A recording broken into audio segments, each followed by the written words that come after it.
কোনো ছায়া থাকবে। এখন তো গরম পড়লে এসি আছে, ছায়া দিচ্ছেন, মসজিদ তো লাগছেন, কত ঠান্ডা। গাছ আছে, সারাদিন গাছ কাটছেন, সবকিছু করছেন, গাছের তলে গেলেন কত ঠান্ডা, বিল্ডিং এর ছায়া তলে গেলেন কত ঠান্ডা। কিন্তু হাসরের মধ্যে এইসব কিছু থাকবে, জমিটা সমান থাকবে, একটা ছায়া থাকবে। কয়টা ছায়া? কথা বলো ভাইরা, একটা ছায়া থাকবে, এটা হইল আরশের ছায়া। সুবহানাল্লাহ। ওই আরশের ছায়ার তলে নবী বলেছেন 7 শ্রেণীর মানুষদেরকে কঠিন অবস্থায় আল্লাহ ওই ছায়ার তলে তাদেরকে জায়গা দেবে। সুবহানাল্লাহ কইতেন না? আরো জোরে বলুন সুবহানাল্লাহ। কয় শ্রেণীর মানুষ? যেরকম কয় শ্রেণীর? কঠিন অবস্থা, জমিনটা আগুনের মতো, দুনিয়ার আগুন থেকে 70 গুণ বেশি, যেরকম রড গরম করে লাল হয় এতে বেশি লাল থাকে। আতাত উপরে কিছু সপ্তাহ বলেছিলাম সূর্যটা থাকবে সুরমার কাঠি পরিমাণ, হাদিস আমি কিছু সপ্তাহ বলেছি। এই কঠিন না। এখন মুসলমান হিসেবে আপনি চিন্তা করবেন, হুজুরে কইছে 7 শ্রেণীর মানুষকে আল্লাহ রাব্বুল আলামিন ওই জায়গার মধ্যে জায়গা দিব। এখন আমার জায়গা হইব নি, জায়গা বানাইবার কাম করলে জায়গা হইব। কথা ঠিক না? জায়গা বানাইবার কাম করলে জায়গা হইব। এখন এই কামকে হাসর ময়দানে যাই করবেন? সুযোগ আছে? নিঃশ্বাসটা চলে যাওয়ার পরে আর কোনো আমলের সুযোগ নাই। তবে সবকায়ে জারিয়ার সুযোগ আছে, নিজে আমলের সুযোগ নাই। সবকায়ে জারিয়ার মাধ্যমে আরশের নিচে ছায়া পাবেন। তবে কবর পর্যন্ত সব যাইতে থাকে। সুবহানাল্লাহ কইতেন না? একবার শেষ পর্যন্ত যাইতেই থাকে, ততদিন পর্যন্ত সবকায়ে জারিয়া থাকে। এই কারণে আল্লাহর হাবিব বলেছে 7 শ্রেণীর মানুষকে আরশের নিচে ছায়া দিবে। এই জিনিসগুলা দুনিয়ার জন্য আপনাকে আদায় করে নিতে হবে, হাসরের ময়দানে আপনি আদায় করতে পারবেন না।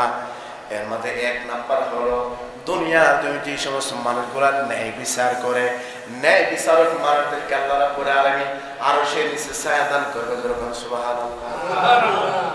ন্যায় বিচারক মানুষ আমাদের দেশে কম না বেশি?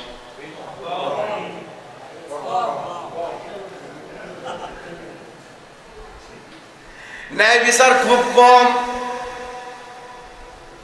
সহালে একটা বাড়ি মেরে মাথা বাড়াই গেছে, বাপে হয়ে গেছে, বড় একজন মানুষ হয়ে গেছে, নাম কইতে না কইলে হুজুরের সমস্যা আছে। মনে করি যে কোনো এক জায়গায়, হ্যাঁ তোর মাথা বাড়াইছে, সত্য বিচার করবো। কয়নি কথা কয়নি। পরের দিন সহালে হয়েছে বিচার। তুই আর গাইলেছিস কে? তুই গাইলেছ দেখে তো তোর মাথা বাড়াইছে।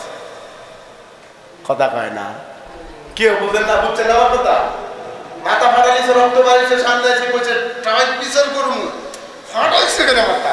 পরদিন সহালে বিচার কর, তুই আর গাইলেছ দেখে তো মারা বাড়াইছে। এর মধ্যে ডাল মে কুসকাল হায়, রাতের কাজ হয়ে গেছে গা। কথা কম ঠিক না বেটি? তারপর নিচকে দেখা মনে রাখবেন, তাদের জিহ্বার মাঝে আগুনের রশি টানায় আল্লাহ টানায় রাখবে। মানুষ বলে আল্লাহ এরা কেন টানায় রাখছো?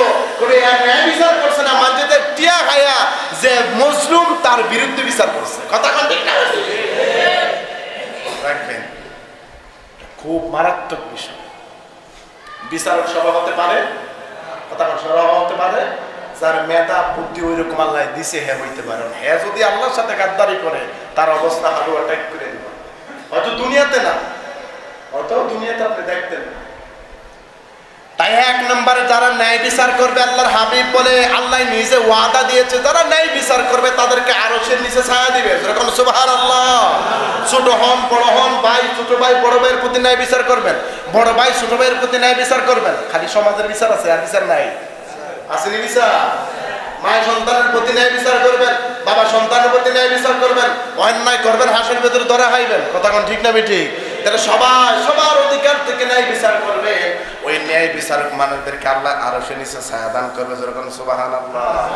2 নম্বর আল্লাহর হাবিব বলে ওই সমস্ত যুবক যে নিজের যৌবনত্বটাকে আল্লাহর ইবাদতে কাটাইছে। যখন সুবহানাল্লাহ। এখনকার আমরা যুবক বাইরে তো আল্লাহর ইবাদতে বেশি কাটাই। কথা কন না বেশি না? শুক্রবারের দিন হলো আমার বউয়ে মোবাইল না দেয়, কথা কয় না ঠিক না বেটি?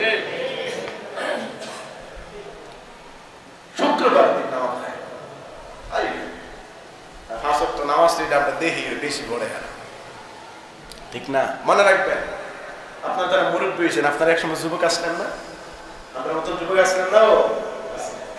আল্লাহর হাবিব বলে কোন যুবক যদি আল্লাহকে সেজদা দেয়, সেজদা যদি খালিস নিয়তে দেয়, সরাসরি কবুল। আর জোরে বলুন না সুবহানাল্লাহ। এই সেজদার মধ্যে কোনো বেড়া থাকে না, সরাসরি কবুল হয়। হাবিব এই কারণে বলেছেন যৌবনত্বটা খুব মারাত্মক বিষয়। এটা যদি আল্লাহর রাস্তায় কাটায় দিতে পারো, তোমার বার্ধক্যকাল, বৃদ্ধকাল সব কাজগুলো সুষ্ঠু অবস্থায় যাবে। তোমার জন্য আল্লাহ রাব্বুল আলামিন হাসরের ময়দানে আরশের ছায়া রাখবে। যখন সুবহানাল্লাহ। যুবক ভাইরা আছেন যে যৌবনত্বটা, যৌবনকালটা আল্লাহর রাস্তায় কাটায় কাজে রাখবো। কিছু মানুষ দেখবেন বুড়ো যৌবনকালে জীবনে নামাজ টামাজ পড়ছে, ঠিক নেই, বুড়ো হওয়ার পরে নাইনাত করে ফেলছে, কখন নামাজ পড়া দরকার, কাজ কাম নাই, আছে না নাই? যে চিন্তা করে না মানুষ আছে নি, কই এখন দাড়িটা রাহি না তো, এখন নাইনাত করে হয়েছে না, নাইনাত কি বিয়া দিলে আছে না নাই? আছে আছে না, এটা করে যে সময় সময় হয় আল্লাহ সুন্নাহ এই কাজ করে ভালোবাসা, কিন্তু রাসূলের শাফাত পাবো। আমি মুসলমান, আমি অন্যের প্রতি ভালোবাসা নিয়ে চলবো। আল্লাহ কবুল করে, আমিন কর, জোরে বলেন আমিন। যে সমস্ত যুবকরা যৌবনকালটাকে আল্লাহর ইবাদতে কাটায়, তাদের জন্য আরশের ছায়া থাকবে। যেরকম সুবহানাল্লাহ। 3 নম্বর আল্লাহর হাবিব বলে ওই ব্যক্তি যার অন্তর সদা সর্বদাই মসজিদের সাথে লেগে থাকে। আমাদের সমাজের মানুষ তো মসজিদের সাথে বেশি লাগায়, কথা কয় না। যার সম্পর্ক মসজিদের সাথে বেশি, নবী বলে তার স্থানটা হবে আরশের নিচে। মসজিদের সাথে সম্পর্ক কম রাখবেন না বেশি রাখবেন?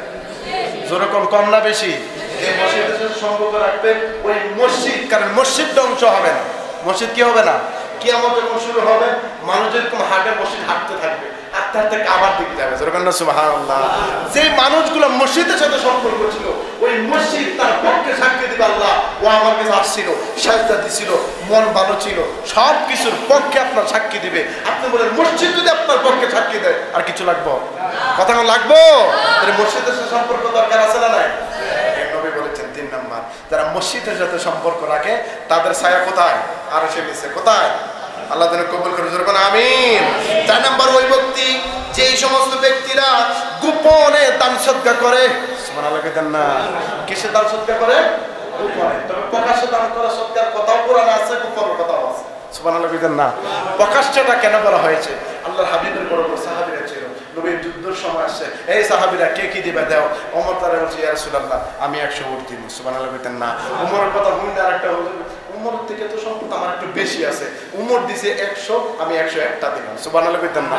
এইটা মানুষের উৎসাহ করার জন্য প্রকাশ্যে দান করাও যায়, এটা আল্লাহর কোরআন। সুবহানাল্লাহ সুবহানাল্লাহ। কিন্তু গোপনে দান কিভাবে করবেন? এমন একটা এখন তো দান হয়ে গেছে, দান করার জায়গায় 2টা তাহে ফটো তোলা হয় না, কথা হয় না, কথা কন না গা। শাড়ি দিছে একটা 250 টাকা, ফটো তুল, কথা কন না গা। তোর দানের মাঝে আল্লাহ ঠাডা ফরক, আমিন কোন?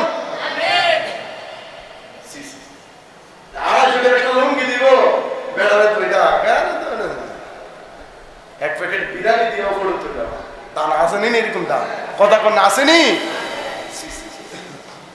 তাই নবী বলেছেন গোপনের দান কি আর প্রকাশের দান কি? প্রকাশের দান বোঝাই দিলাম, গোপনের দান হলো এইটা।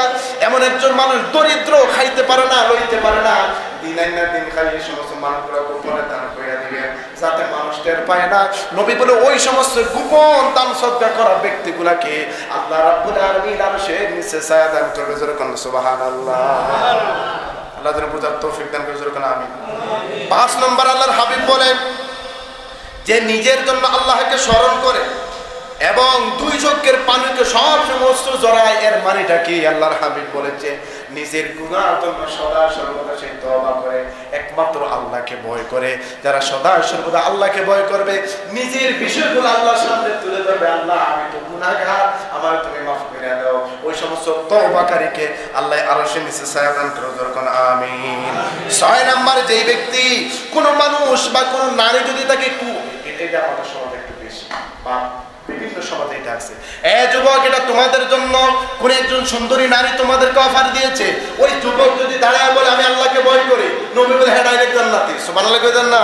আর আমরা যদি সিফাত থেকে কই আয় ওরে একরে ভাইছি, কথা কয় না, ঠিক নি ঠিক নি। মনে করে হুজুর জানে না মানে একটা হুজুর এমন কাজ করছে কি করতাম তওবা কি করব। এইখানে বলছেন কোন নারী যদি তোমাকে কুপ্রস্তাব দেয় আর তুমি যদি অন্তর থেকে বলে আমি আল্লাহকে ভয় করি, নবী বলে ছায়া তো দিব খবর থেকে একদম না শুনো কি বলতে না সুবহানাল্লাহ। চরিত্রের মতন দামি জিনিস আর কিছু হতে পারে না।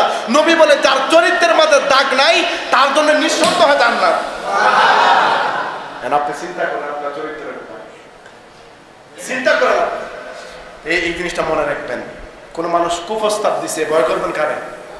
সঙ্গে সঙ্গে চক্ষু বন্ধ করে দেখবে, দেখবেন আল্লাহর ভয় আপনার অন্তরে চলে আসবে। আল্লাহ বুঝার তৌফিক দান করে জোরবেন আমিন। 7 নম্বর যেটা শেষ সেটা হলো পরস্পর পরস্পর মানুষকে ভালোবাসে আল্লাহর জন্য, ঘৃণাহ করে আল্লাহর জন্য। ওই সমস্ত মানুষগুলাকে আল্লাহ রাব্বুল আলামিন আরশের নিচে ছায়া দান করবে। আপনি কি অর্থাৎ আপনি আমাকে ভালোবাসতেছেন কার জন্য? আমি আপনাকে ভালোবাসি কার জন্য?